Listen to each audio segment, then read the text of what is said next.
मानव समाचार, मानवता के हक में। मैं स्मिता पाटिल, मानव समाचार में आपका इस्तकबाल करती हूँ। चलिए देखते हैं आज की खास खबर।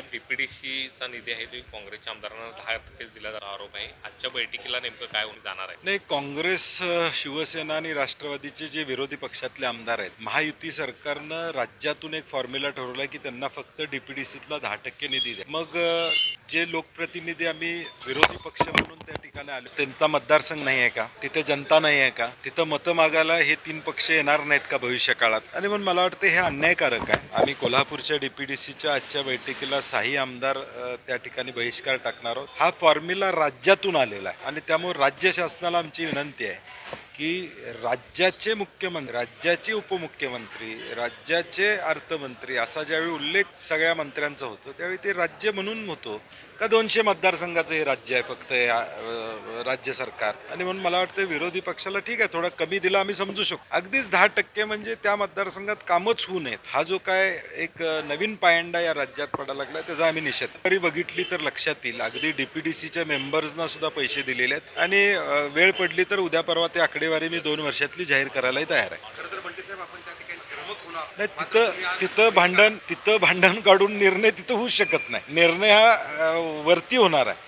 आज आम्ही इथं डीपीडीसीला जाऊन वाद घालून त्यातनं निर्णय काहीच होणार नाही, निष्पन्न काहीच होणार नाही।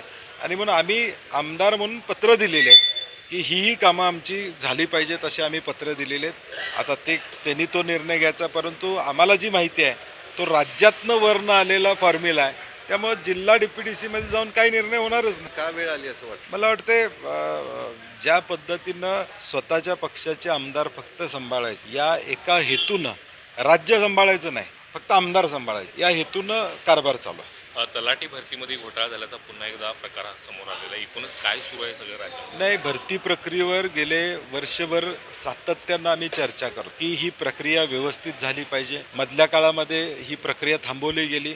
75,000ची भरती होणार एका बाजूला सांगितलं गेलं, ती भरती प्रक्रिया व्यवस्थित होत नाही आणि आत्ताचा जो गैरप्रकार बघितल्यानंतर म्हणजे शासनाची नेमकी भूमिका काय आहे? मला वाटते शासनाचं एक धोरण आहे की ह्या चुका करायच्या आणि भरती प्रक्रिया रखडायची। भरती प्रक्रिया थांबेल कशी?